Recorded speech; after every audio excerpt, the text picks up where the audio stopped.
Hello बच्चों, आइए मीराबाई की पद की व्याख्या भाग 3 सुनते हैं आज, जिसमें मैंने 9 से लेकर 12 तक के पद दिए हैं। देखिए, पग बांध घुंघरिया नाच्यारी। मीराबाई कहती हैं कि मैं तो पाँव में घुंघरू बांधकर नाचूंगी। लोग कहें मीरा बावड़ी, सास कहें कुल नासिरी। कि लोग कहते हैं मीरा बावली हो गई है और मेरी सास कहती है कि मैंने कुल का नाश कर दिया है। विशरो प्यालो राणा भेजा, पीवा मीरा हासेरी। कि विष का प्याला राणा जी ने भेजा तो मैं हंस हंस कर उसको पी गई। तन मन वार्या हरि चरणामा, दर्शन अमृत प्यास्यारी। कहते कि मैंने तो अपना तन और मन कृष्ण के चरणों में वार दिया है और मेरा मन तो केवल कृष्ण के दर्शनों के अमृत का प्यासा है, यानी कि उसको जहर पीने से भी कोई फर्क नहीं पड़ता। और वो ये कहते हैं कि जो कृष्ण के दर्शन हैं वही मेरे लिए अमृत के समान है और मुझे केवल उसी की प्यास लगती है। मीरा रे प्रभु गिरधर नागर थारी सरना हास्यारी। मीराबाई कहती हैं कि हे मेरे प्रभु, तुम ही मेरे स्वामी हो और मैं तो तुम्हारी शरण में ही आना चाहती हूँ।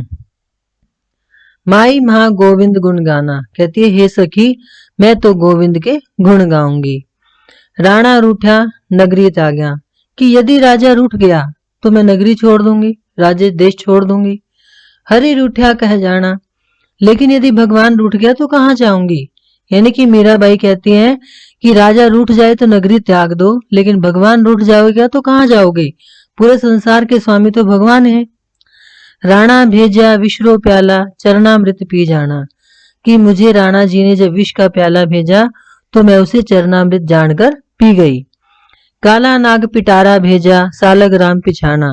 और जब उन्होंने काला नाग भेजा पिटारी में रखकर तो मैं उसे शालिग्राम के रूप में मैंने उसकी पूजा की। ये आपको शायद पता होगा कि मीरा को मारने के लिए कई बार प्रयास किए गए। जो उनका देवर था वो कभी विष का प्याला भेज देता था, कभी पिटारी में रखकर नाग भेज देता था, लेकिन हर बार ही कृष्ण की कृपा से मीराबाई बच जाती थी। मीरा तो अब प्रेम दीवानी सांवलिया वर पाना। फिर से वही कह रही हैं कि मीराबाई कहती है कि मैं तो कृष्ण के प्रेम की दीवानी हूँ और मैंने उस सांवले वर्ण वाले कृष्ण को वर के रूप में प्राप्त कर लिया है। आगे देखिए, जोगी मत जा मत जा मत जा, पाई परू मैं तेरी चेरी हूँ। चेरी मतलब दासी। कहती है कि हे जोगी, मैं तेरे पांव पड़ती हूँ, तेरे चरण छूती हूँ, मैं तेरी दासी हूँ, तू मुझे छोड़कर मत जा। प्रेम भक्ति को पैडो न्यारा, हमको गैल बता जा। कि प्रेम की भक्ति जो होती है, पर कृष्ण के प्रति जो प्रेम है और उसकी जो भक्ति है उसका रास्ता सबसे अलग है, तू मुझे उसका रास्ता ही बता जा। अगर चंदन की चिता बनाऊं अपने हाथ जला जा।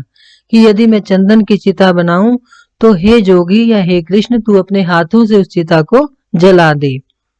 जल बल भई भस्म की ढेरी अपने अंग लगा जा।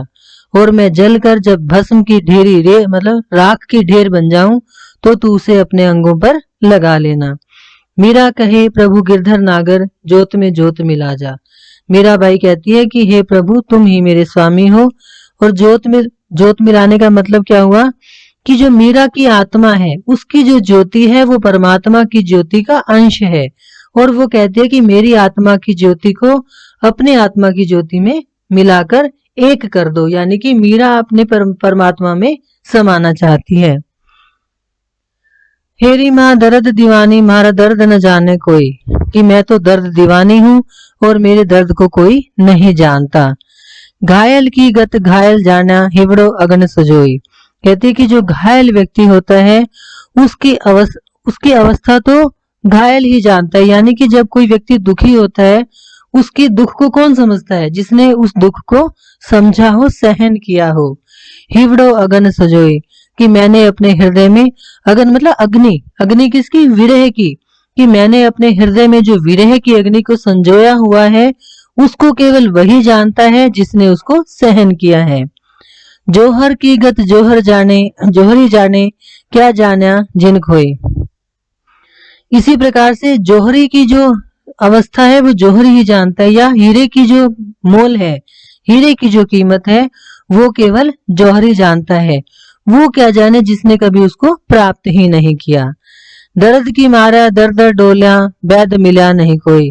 कि दर्द की मारी मीराबाई कहते कि मैं दर दर डोलती हूँ, यानी कि इधर उधर भटकती रहती हूँ, लेकिन मुझे कोई वैद नहीं मिला। वैद कौन? जो मेरे रोग का इलाज कर दे, जो उसके दर्द को ठीक कर दे, ऐसा कोई वैद मुझे नहीं मिला।